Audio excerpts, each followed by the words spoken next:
Gonna be real. I don't have a lot to say about this one. For those of you who didn't catch it, I'm not exactly a Resident Evil fan. I don't mean that in a negative way. I don't mean like, oh, I hate the Resident Evil series. It just never really clicked with me until 4. I played 1, and then I played 2, and then I played 3. And I'm pretty sure I've played Code Veronica and 0, and I think there's a couple others I've played that I don't remember all that well. But my point is, my memories of almost all these games are super vague. To the point where I'm not even sure I can tell you much about them, other than some of the background lore about Spencer and the original virus and the plan to godhood and all that fun stuff, right? So I can tell you a few things about it, but not many. Mostly background lore stuff. It wasn't until 4 the series actually caught me, and I was like, oh, this is fun, and I played 4, and then I replayed 4, and then I replayed 4. I unlocked everything in 4. I had so much fun with that game. Then 5 came out, and I was like, eh. And I never played 6, or 7, for that matter. So, when I went into Resident Evil 2 Remake, my expectation was that it was not going to be great. In fact, I actually flat out told people, it's like, guys, if we get to that point, I'm just willing to not finish the game. But to my total shock, I loved the crap out of it. It was a sushi game for me, which, for those of you who don't remember what that means that regardless of the score, the game just Tetrised with me perfectly. I loved it. I loved it. I ate it up. I was having so much fun with it. So as you might imagine, I was then excited for this game. It's like, oh man, the same remake team is doing a remake of 3, and 3's the big one, right? 3's the one everyone loves. I'm curious what your automatic mental and or verbal reaction to that statement's going to be. See, back in the day, I had a few friends who were into Resident Evil, and all of them agreed on the same point, that 3 was the big one. 3 was the beloved darling of the classic Resident Evils. And they were like, oh, it's amazing, that's awesome, and Nemesis is the most iconic character, and etc., etc. I was like, okay, cool.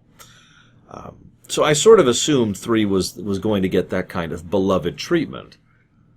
When I was streaming this game, I was informed that while 1 through 3 all have their defenders, 2 is apparently the big fancy one, which was actually news to me, because I never heard anything about 2 at all from anybody.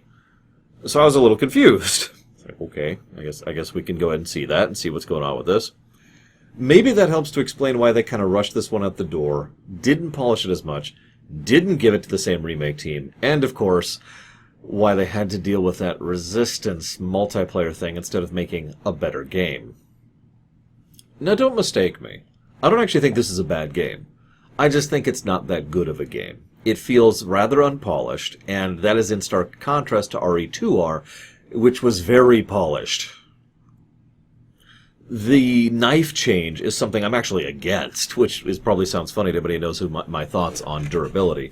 But having knives as consumables to get out of jail free whenever you're bit was actually a great gameplay mechanic, and a useful risk-reward element of maintaining that slot in your very limited inventory with the knife. I liked that back in 2. Here, it's just a knife and it kind of sucks. In fact, near as I can tell, the only actual value of the knife, and I didn't even do this until after about halfway through the game, is to check if a zombie is actually dead or not when it's lying on the ground. Because any damage will activate a zombie that's not dead, right? It does so little damage, and it doesn't help you get out of things, so it's just kind of like, it's taking up an inventory slot. Okay. With the very limited inventory slots. They did do the inventory thing reasonably well, although the fact that quest items take up inventory is still a little bit aggravating, but that's just kind of whatever. At least they do tell you, hey, you can get rid of this at this point. And there's the banks and blah, blah, blah. The difficulty isn't terrible either, actually changing which zombies spawn where and changing their aggression value, especially on Nemesis himself, depending on what you do or what difficulty you're on. Okay, I'm kind of with that. But I do have to mention, the only part of this game that felt like it was designed to me was the mall at the beginning. I want to explain what I mean by that. I actually talked about this on stream, so forgive me for the repetition for those of you who heard me say this. In Resident Evil 2 Remake, the police station was designed. In fact, it was brilliantly designed. Multiple different types of locks and keys, which slowly increased the amount of area, not only the amount of areas you could access, but the methods by which you could progress through. Multiple paths would open up, allowing you to have multiple avenues of transport, which was very important, especially when you're specifically trying to avoid enemies such as Mr. X. There was a flow and progression and just kind of this slow expanding, very Metroid-y kind of a way in which you would slowly expand your accessible area. And as you go through that area, you gain access to more equipment, more herbs. There's a design and a clear care and effort was put into, okay, at this point the player should have access to this and this. Why don't we put this here in case this happens or in case they're down because of this? And that kind of thought and design was present and on display and awesome. In 3 Remake, the only area that felt that way was the mall area, which had similar elements. You had the hose, you had the clippers, right? You get the lockpick thing. You could backtrack and grab a few extra things here and there to help you out or upgrade your equipment or just get more ammo or more healing items. There's an extra hip pouch you can find if you go do the whole little side quest with the Puzzle Co. thing, right? There's an actual puzzle, bare bones though it may be, in the subway area. There's, once again, as you go through, you clip or unlock or actually shove open extra doorways which allow you to progress through. It's not amazing. It's not to the extent of the police station, but there is design there. There didn't seem to be in any of the rest of the areas of the game. Pretty much from that point onward, it was just like, okay. This is also present in the boss fights, every single one of which is against Nemesis, and every single one of which is not good? I hesitate to say bad. I didn't give a gameplay negative for it. But, we've got, okay, you have to shoot the kerosene on his back and avoid the flamethrower and him. Okay. Then we've got, you need to shoot the weapon you just got in order to knock him off the roof and then shoot him. Okay. Then you've got to shoot him. Then you have to shoot the things that he's behind in order to knock him down and then shoot him.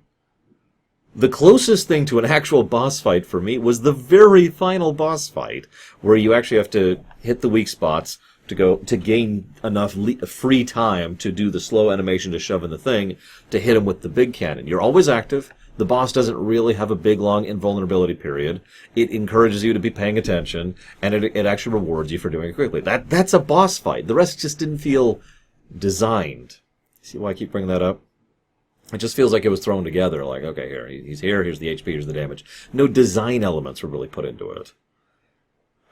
And this is my point overall with this game. From a gameplay perspective, it felt kind of average.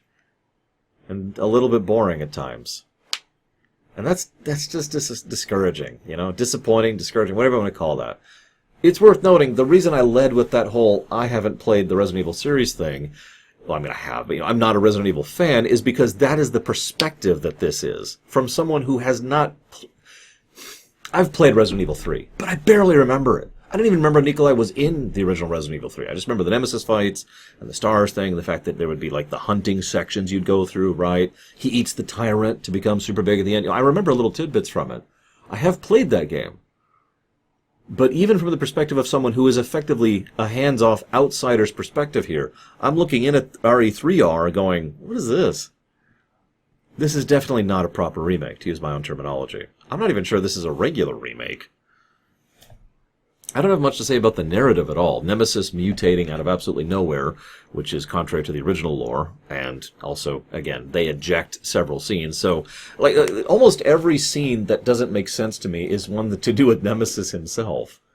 They had explanations for these baked into the original. Some of it was background lore, but it was still present, Why does the helicopter get destroyed? Well, because later on in the game, he's got access to the rocket launcher, right? But in this game, it's just the helicopter gets destroyed right in the prologue before we even get access to the gun. And it's just, why does it get blown up? They took the scene from later in the game, which made sense, and dropped it here without bothering to adjust the surrounding elements to make it make more sense. Why is Brad aware of Nemesis and capable of warning Jill about it when he apparently hasn't been... apparently Nemesis has just been dropped in. And because you can actually see Nemesis' drop pod in this game, which implies that Nemesis has just been dropped in and is immediately barreling in towards Jill, whereas in the original game he'd been hunting Brad for a while, and that's why Brad knew in order to warn us, right? I mean, you could see how it's just, they took elements, didn't think about how to make them fit into the new picture they were crafting, and just plopped them there. That's there with a lot of the stuff, with Nemesis in particular, but there's a few other tidbits about that as well. Oh, by the way, the train is another one. You remember how it was a trolley in the original? So it makes perfect sense that Nemesis could keep up to it. How the hell does he catch up to the train? Anyways, all of these are little niggling nitpicks, nothing really super negative worthy, but I bring all this up because it helps emphasize my earlier point. Lack of polish. It really feels like they just took ideas, shoved them in, went with it. I'm not sure how rushed this game is, but it feels very rushed.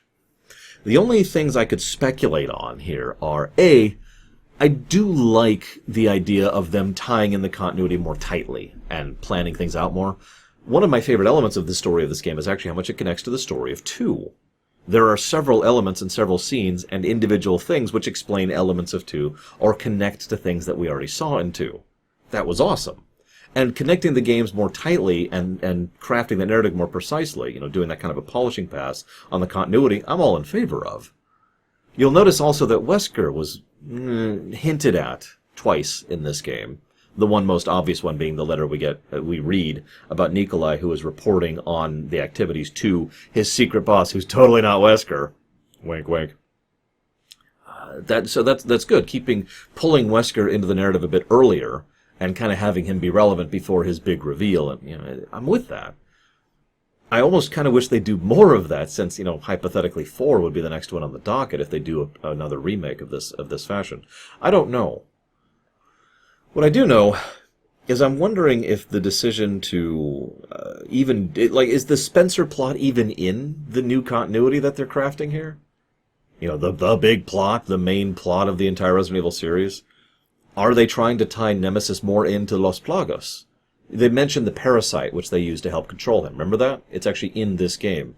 And that could lean into the idea of 4, and the fact that the European division sent Nemesis with a Las Plagas thing attached to a tyrant in order to retain control of it, right? Okay, I'm kind of with that. I don't know, the whole thing just kind of makes me scratch my head a little bit and wonder. And unfortunately, I am just left wondering. I do want to say one last thing. The game is very short, and that doesn't bother me at all. As I've said many, many times, memes aside, the length of a game does not matter. What matters is what you do with it. I can think of games that are shorter than this that I like better than this, that will gain more positives than this one.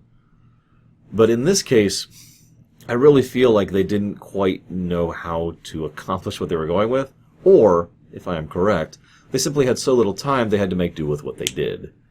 I think this game gets undue hate, but I think that's mostly because of comparisons to the original, and of course to RE2R, which is much, much better. Those are my thoughts in a nutshell. I told you it'd be a short one. I hope you've enjoyed. I'll see you next time.